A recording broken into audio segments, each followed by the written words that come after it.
What's going on, guys? So today I'm still waiting on my special adhesive for my trans. I made myself a nice list here to remember of some of the stuff I need because I get really scatterbrained on these long-term projects, and there's some important things here that I got to remember. But anyway, while we wait on some parts, the last bit of stuff, we are going to tear into this M20 and see what went wrong and check out what the internals look like after spinning a rod and blowing it out of the block. My inner engineer and everything how I've grown up, I've always loved to see kind of how things work, what happens. So if something like this happens on an engine, I am very excited to dig in and check it out. Not only that, but I've actually sold this entire eye setup. So if you guys are familiar with the M20's, you do the 885 head conversion on a 2.7 liter economy model's bottom end, and then you have yourself a 2.7 stroker with the eye head and the eye intake mani and whatever else goes into the eye head, which is the harness and some stuff. So I actually have that pending a sale. So I got to pull everything for the guy. Hopefully the head turns out to be good, even though I, blew a rod out of the engine.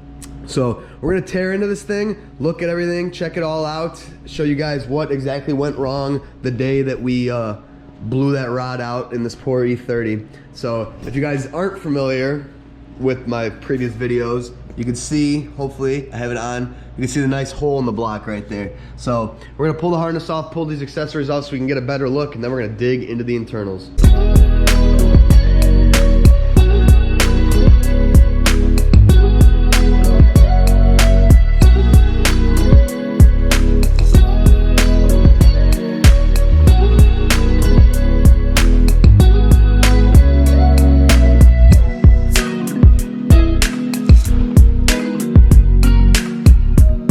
Alright, so I started with the harness. I got the harness off, coolant lines, miscellaneous.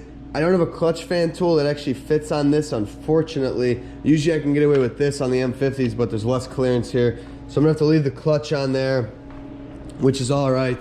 And I'm gonna pull off the alternator, pull up the power steering, and I don't know if I can pull this off without getting the water pump pulley off, but I'll probably do I'll probably leave that for now. I want to get the head off first because I got to sell that, and then I'll worry about getting everything else. So I'll do the intake manifold now, all the intake manifold bolts. Then apparently you got to pull down this stupid tube here, which is a huge pain in the ass. I ended up cutting the last one on the M20 I had, but yeah. That also gave us a much better look into the carnage here. You can see the bottom of the, or no, that's the top of the connecting rod, lodged right there in between the crank and the block. Very interesting.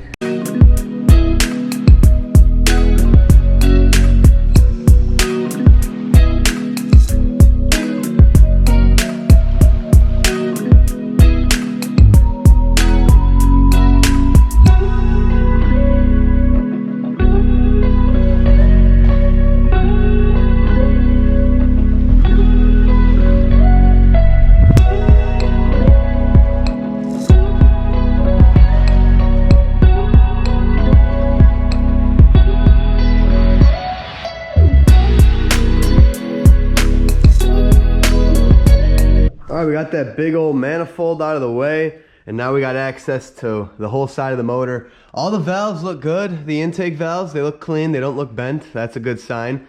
And then there you go, really up close and personal with the carnage now. But now we're gonna pull up this valve cover, and I'm gonna pray that everything under here looks good.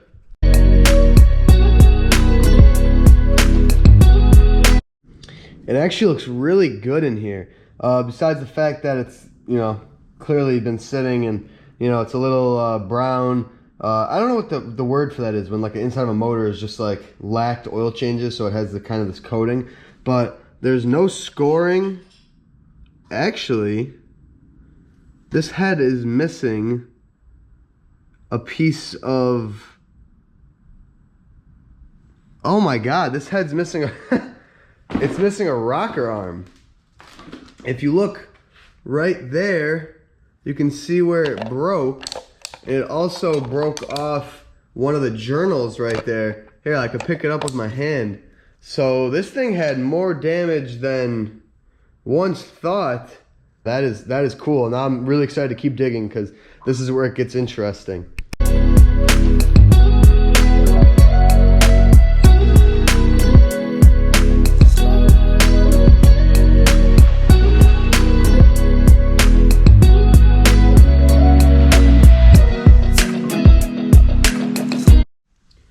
All right, so we got the head off of the motor, and first things first, we see cylinder 1 piston is absolutely chewed pretty badly. All the rest of them appear to be all right. I guess they all have the marks there for the valves, but yeah, they all look all right. Cylinder 1, not good at all. And then I looked over here, and you probably won't be able to see on camera. If you get in there, you see that the valve is bent, so it definitely made contact with the piston, and I'm guessing that is why the rocker arm broke. But everything else underneath the head looks all right. So now we're gonna get to the fun part. Flip this over and pull out the oil pan. That's what I'm really excited to see what's in there.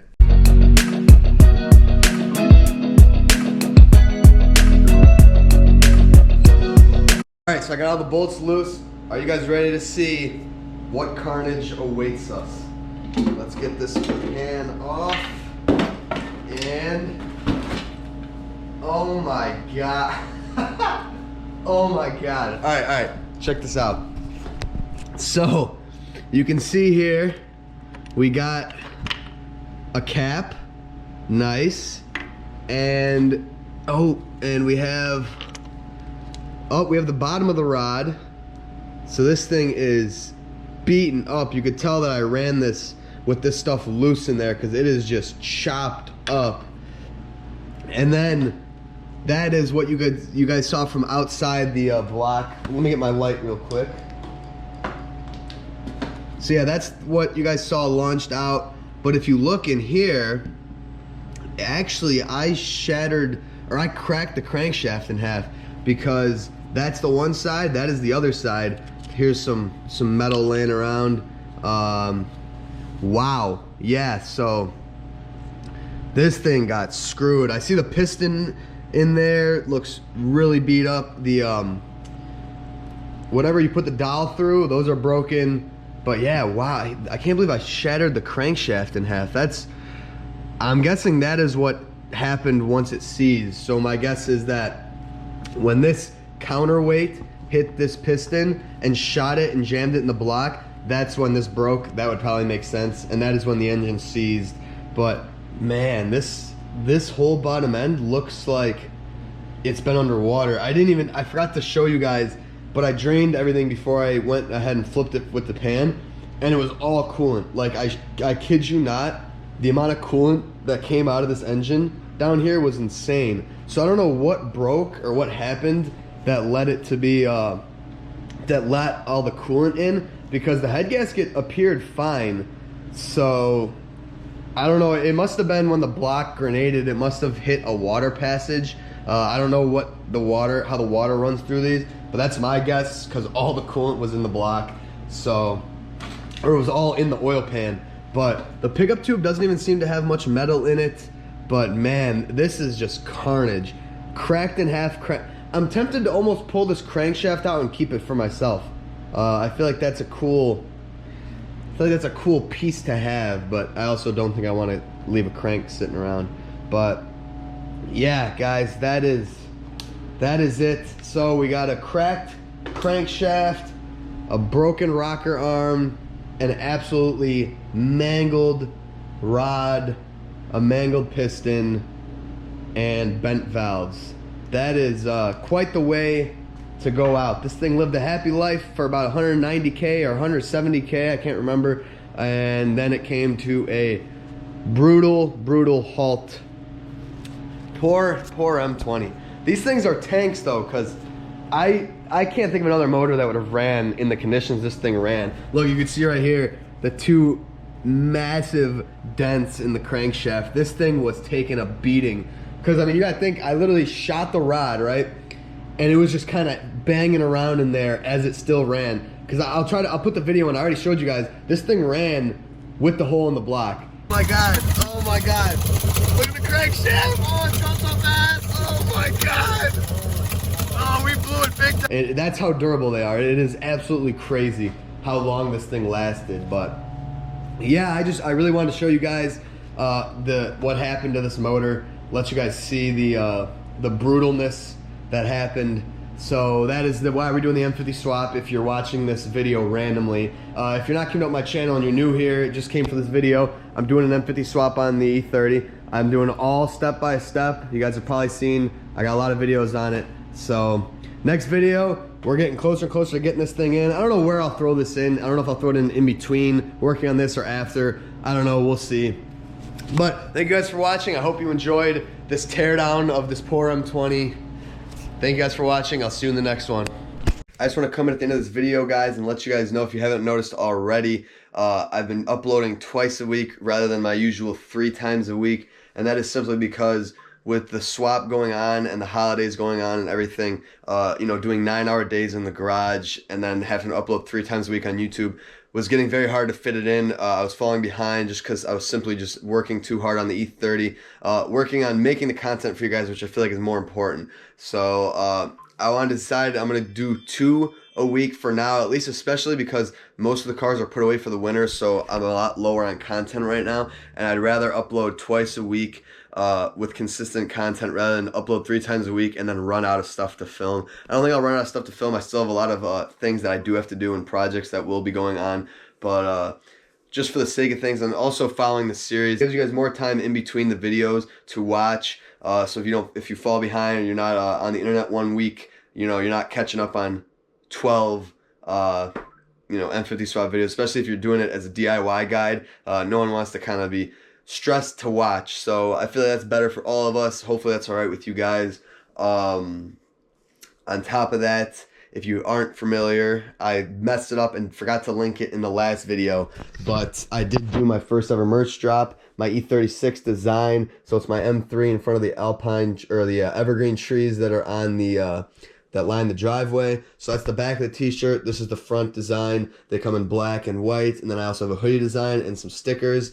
So if you guys want to go support me, support the channel, the link is in the bio. Thank you so much to everyone that has already supported me. It means the world to you guys. I hope you guys enjoyed these designs. I put a lot of thought into them, and Peeled Raw Designs, who made them, he killed it, knocked it out of the park. So I'm super happy to share this with you guys. But I just want to give you guys this little channel update. Thank you to everyone that follows. Happy New Year. I know some of the videos are filmed prior in advance, so I might be way behind on my holiday stuff, but whatever. Thank you guys for watching again. I'll see you in the next one, and we'll be putting the M50 in.